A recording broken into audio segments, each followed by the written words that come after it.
A father is a man who expects his son to be as good a man as he meant to be. The quality of a father can be seen in the goals, dreams, and aspirations he sets not only for himself but for his family. Meghnad Ravan और मंडोदरी का ज्येष्ठ पुत्र था। वाल्मीकि रामायण के अनुसार जब मेघनाद का जन्म हुआ तो वह सामान्य शिशुओं की तरह ना रोते हुए बिजली कड़कने की तरह रोने से रावण ने उसका नाम मेघनाद रखा। मेघनाद अपने पिता की तरह स्वर्ग विजयी था। इंद्र को हराने के पश्चात उसे इंद्रजीत, वासवजीत, शुक्रजीत भी कहा गया। मेघनाद की पत्नी सुलोचना थी। मेघनाद ने शुक्राचार्य और भगवान शिवजी से शिक्षा प्राप्त की थी। मेघनाद ने अपनी युवावस्था में अपने कठिन तपस्या बल पर 3 घातक अस्त्र ब्रह्मास्त्र, पाशुपतास्त्र और वैष्णवास्त्र प्राप्त कर लिए थे। मेघनाद को अति महारथी की उपाधि दी गई थी। इनका नाम उन योद्धाओं में लिया जाता है जो ब्रह्मास्त्र, वैष्णवास्त्र तथा पाशुपतास्त्र के धारक कहे जाते हैं। मेघनाद ने स्वर्ग में देवताओं को हराकर उनके अस्त्र शस्त्र पर भी अधिकार कर लिया था।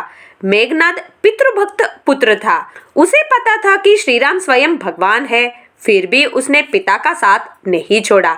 एक समय पर जब मंडोदरी ने इंसान मुक्ति की तरफ अकेले जाने की बात कहकर मेघनाद को जागरूक कराती है, तब मेघनाद कहता है कि वह श्रीराम भगवान होने की बात जानता है और वह पिता की वाक का पालन करना श्रीराम से ही सीखा है।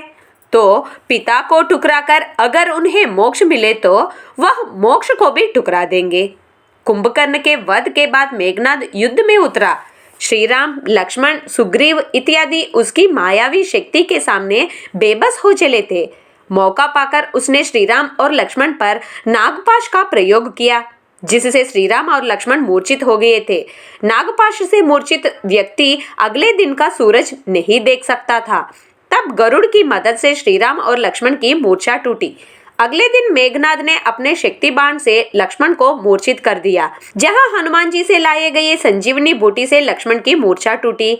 तीसरे दिन विभीषण के कहने पर लक्ष्मण वहां जा पहुंचा जहां मेघनाद युद्ध में सफलता के लिए कुल देवी का यज्ञ करवा रहा था। यज्ञ के समय पर हथियार उठाना मना था, लेकिन मेघनाद यज्ञ के बीच लक्ष्मण से खुद को बचाते हुए यज्ञ पात्रों की मदद से लंका पहुंच गया, जिससे यज्ञ पूर्ण नहीं हुआ। चौथे दिन लक्ष्मण के घातक बाणों से मेघनाद को वीरगति प्राप्त हुई। मेघनाद का सिर शरीर से अलग कर लक्ष्मण मेघनाद की मृत्यु का कारक बना।